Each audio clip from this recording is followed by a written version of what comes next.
지금과 같은 심리가 계속된다면 중대한 결심을 할 수밖에 없다. 빠른 결정보다는 신속하고도 공정한 심리, 정확하고도 정치적 중립성을 견지한 심리가 무엇보다 중요한데 그 결정에 국민들이 신뢰할 수 있어야만 헌법재판소의 존재의 의의가 있다고 할 수 있을 것이다. 더더군다나 한덕수 국무총리에 대한 증인 신청 기각, 총리는 국정의 제2인자로서 비상계엄의 원인에 대해 누구보다 잘 알고 있다. 줄 탄핵으로 인한 국정마비, 예산 삭감으로 인한 행정 및 사법 기능의 수행이 현저히 곤란, 행정 기능이 현저히 곤란, 이게 다 개헌법 2조 2항에 있는 그 법률 표현 그대로인 겁니다. 사회 질서가 극도로 교란돼요. 행정과 법원 기능의 수행이 현저히 곤란할 경우에 대통령은 비상계엄을 선포할 수 있다? 아닙니다. 선포한다. 할 수 있다. 해도 되고 안 해도 되고 이게 아니고요. 한다. 강제적인 명문 규정으로 있습니다. 예산이 삭감되고 탄핵이 29차례에 이르는, 물론 계엄 당시에는 29번은 아닙니다. 그 뒤로 이제 탄핵을 해서 한 총리라든지 경찰청장이라든지 이런 사람이 탄핵이 또 뒤에 붙었으니까 그거 다 합해서 29번이 됩니다만, 아무튼 그런 상황 속에서 특검이 20몇 번, 탄핵이 20몇 번, 다 50번, 윤석열 정부 출범 이후 지금까지 다른 정권 때는 정권 5년 동안 한 번 있을까 말까한 탄핵이 20몇 번. 이건 대통령 하지 말라는 것이죠. 대통령 하지 말라는 게 아니라 국민의 절대 다수가 한날에 한시에 온 국민이 참여하는 국민투표를 통해서 이 선출해 놓은 정권과 그 정권의 수장으로서의 대통령을 그냥 손발을 묶어버리는 것, 이게 바로 행정 기능의 현저히 곤란한 지경인 겁니다. 그때 대통령은 어떻게 해야 된다? 계엄법에 명시된 바 계엄을 선포한다.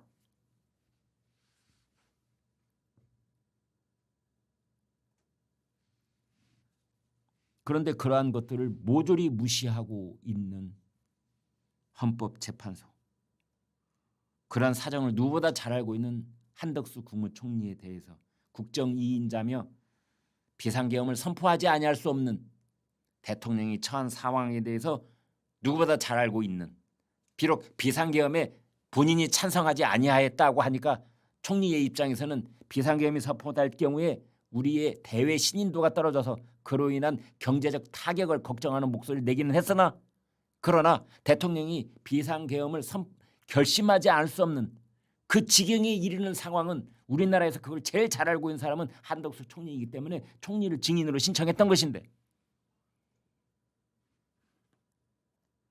그것을 헌법재판소 문영배 권한대행은 필요성이 없다. 그래놓고 이유를 설명하지 않았어요. 구체적인 설명이 없기 때문에 어떻게 관련성이 떨어진다는 것인지 저희는 알 수 없다라고 윤갑근 변호인이 말하고 있는 겁니다.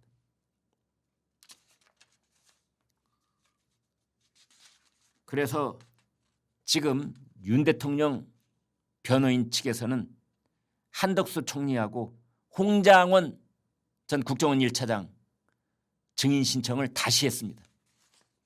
오늘 이제 변론이 끝날 때쯤 아마 헌법재판소 재판관들이 여기에 대해서 뭐가 입장 표명이 있을 것으로 보이는데, 일단 그것이 이루어지지 않을 경우에 윤석열 대통령 측 변호인들이 중대한 결심을 하지 않을 수 없다라는 말을 했는데, 여기서 말하는 중대한 결심이라는 게 뭘까요? 여러분 뭐라고 생각하십니까? 저는 한 두 가지 정도를 상상해 볼 수가 있는데, 첫 번째는 윤석열 대통령 변호인단 전원이 총사퇴하는 겁니다.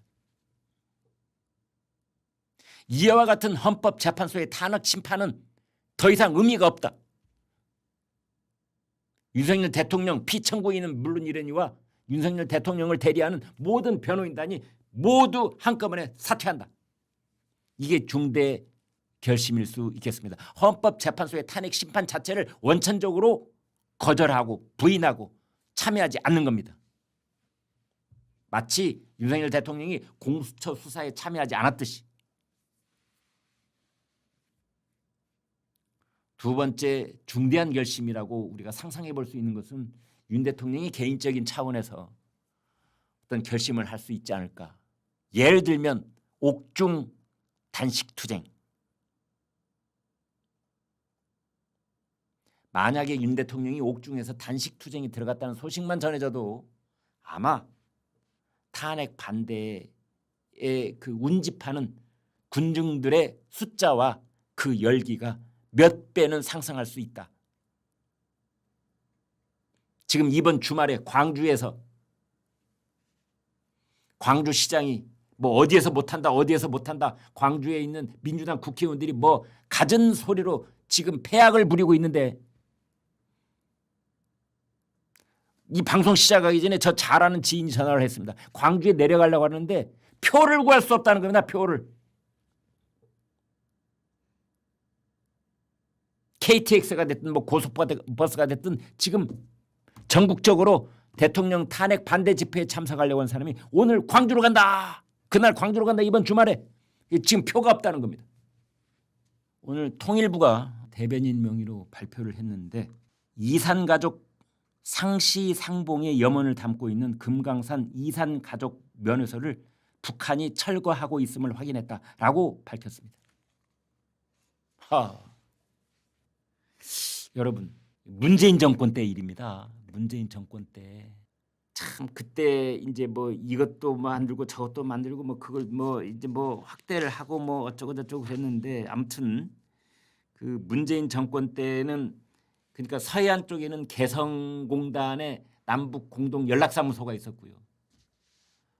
그때 그 12층짜리 건물 막 확 폭파하는 영상 그때 너무 충격적이었잖아요. 여러분 기억나시는지 모르겠습니다. 벌써 그것도 5년 전입니다. 네. 문재인 정권 때. 그 개성공단에 있는 남북 공동 연락사무소 그게 250억짜리 건물입니다. 250억. 이번에 금강산 이산가족 그 면회소 이건 550억짜리입니다. 550억짜리. 그럼 둘 다 합하면 얼마예요? 900억쯤 되네요. 800억?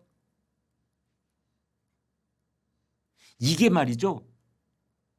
개성에 있고 금강산에 있지만 이게 우리 정부 자산입니다. 우리 정부 자산. 우리가 우리 돈으로 우리 기술자들이 가서 지어준 그런 시설물이에요.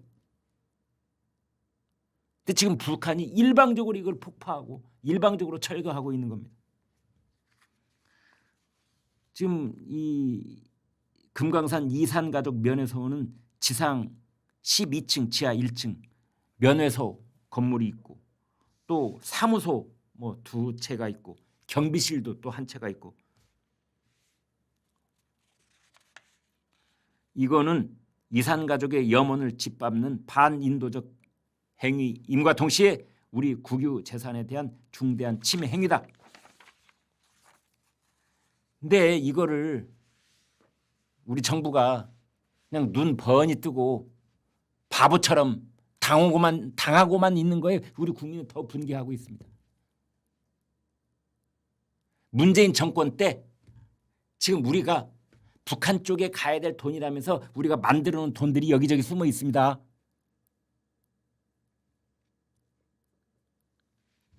뭐 북한 쪽에서 나온 영상을 뭐 우리 뭐 TV에서 갖다 쓰면은 북한 쪽에다 그 영상을 갖다 썼으니 우리가 저작권료 드려야 되지 않겠느냐 뭐 이래가지고 그 만들어 놓은 돈들이 있어요.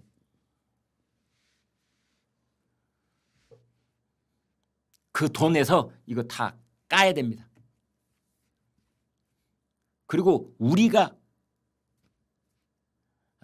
관리할 수 있는 그런 해외에 있는 북한 자산이 있으면 이것도 다 여기에 차압을 해야 된다.